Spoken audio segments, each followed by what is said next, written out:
Hello family, so guys કેમ છો? મોજમાં? અમે મોજમાં. તો તમારો ભાઈ તમારા માટે લઈને આવી ગયો છે એક નવો વ્લોગ.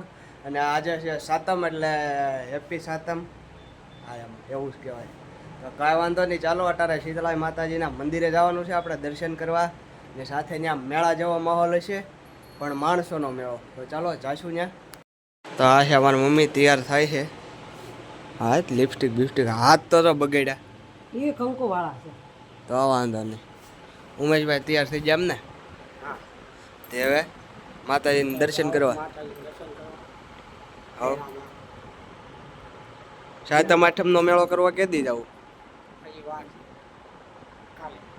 કાલે. હા, તૈયાર થઈ છે.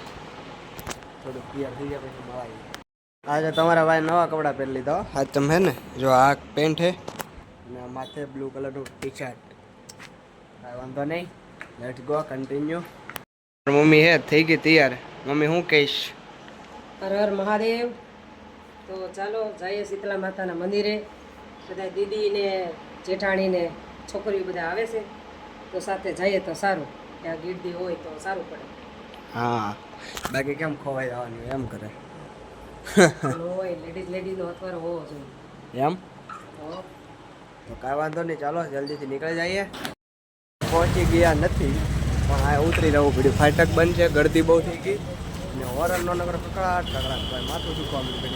અને આ આગળ આવે છે આપણે બેનોની બધા એની રાહ છે. તો વાંધો નહીં, ચાલો. પબ્લિક સિટી આપણે અહીંયા હાઈપર રહેવાનું છે, જોઈ શકો છો. હજી 18થી ને એટલા વાહનના ધપ્પા લાગી જાય. કે આ આગળ બેન નહીં આવે ને, પછી અહીંયા બધા ભેગા થઈ ને પછી જઈએ. જો પેલી બાજુ ઝૂમ કરીને દેખાડું.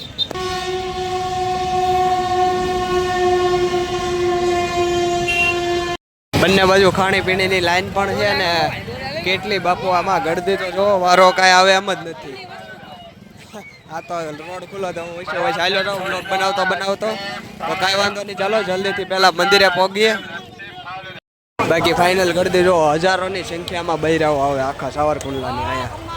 એવું બધું છે. બહારગામવાળા તો આવે અહીંયા, આપણે અહીંના હોય ત્યાં આવે છે. બાકી આપણે તો જો ઓલા પણ મંદિર છે ત્યાં તો કાંઈ જઈશું નહીં. બાકી અહીંયા જોઈએ છીએ ક્યાં ઊભા રહીએ પપ્પા સાથે. એવું છે બધું. પબ્લિકો થાય ભાઈ હજારોની સંખ્યામાં પબ્લિક જોવો ભાઈ.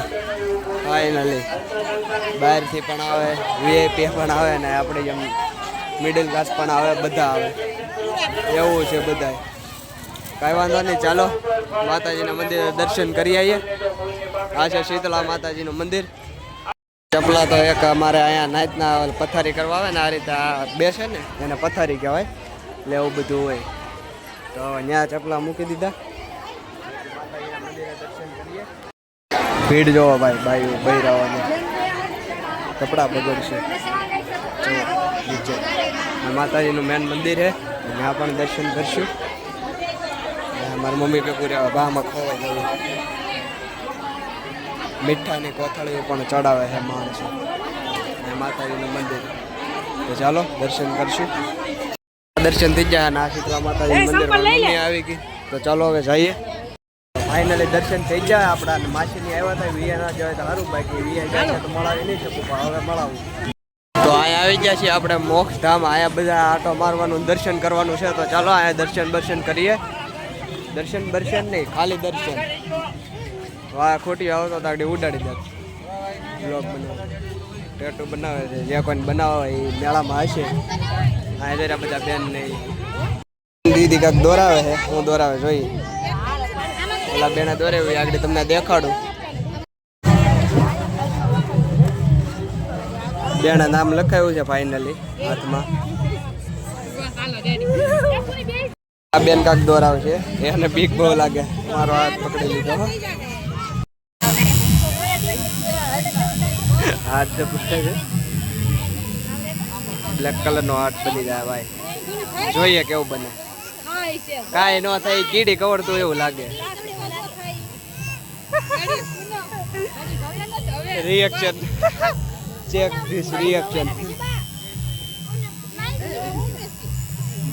કાંઈ વાંધો નહીં, ચાલો બનાવી લઈએ પછી દેખાડું. આ બધે ગીત વગડાય એટલે કોપીરાઇટ આવી જાય. એટલે જ્યાં આપણે વ્લોગ નહીં બનાવીએ આજો પણ પાછા વેળા જ છે. ફાઇનલી પુની દીદી આ હાટ બનાવ્યું હતું.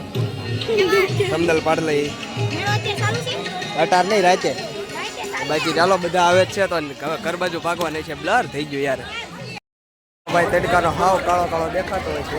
ફ્રીજમાં કાઢ નાખો એટલે ચમક્યા નહીં.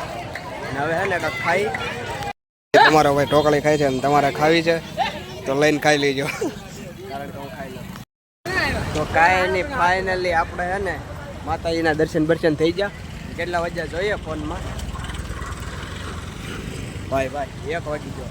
આજે આને કઈ કરે છે ને જમવાનું બનાવવાની ચિંતા છે નહીં એટલે રખડે રાખે. હા હા છે, દિવસે થોડું જમાય, ઠંડુ ખાવાનું છે ને, ઠંડુ ખાવાનું, ગરમ ન ખાવાનું. કાંઈ વાંધો નહીં, હાલો ઘરે પૂકીને પછી મળું. તો ફેમિલી બધા આવી જાય કરે અને અમારી ફેમિલી ખાવા બેગી છે. કપડાં બધા બદલાઈ નાખ્યું છે. અરે ચટણી શેની? મરચાની. એની રેસીપી જોતી હોય તો આપણે નેક્સ્ટ બ્લોગમાં દેખાડી દેવું, કાંઈ વાંધો નહીં. ચાલો જમી લઈએ અને ટાટું ખાવાનું, એટલે અમારે ટાટું ખાવાનું અને આટુંથી પણ ગેસ ન સગવાય એટલા માટે. એની હિસ્ટ્રી પણ પછી કેવું, પેલા ખાઈ લઈ પછી હિસ્ટ્રી કહી. તો મિત્રો મારા મમ્મીની સુઈ ગયા છે ને, ઓલી આપણે વાર્તા કરવાની હતી ને શીતળા માતાજીની, એ તો કાંઈ મેળ આવ્યો નહીં કે શું કામ સૂલો ઠારવો પડે નહીં. મારા મમ્મીની સુઈ જાય તો કોકને ફુરસતમાં જાણશું. બાકી ચાલો આ વ્લોગમાં એટલું જ. ત્યાં લાઈક શેર સબસ્ક્રાઈબ કરવાનું ભૂલતા નહીં. આપણે જ મળી આવે નેક્સ્ટ વ્લોગમાં. ત્યાં સુધી Tata bye bye, C you. Subscribe કરતા જજો.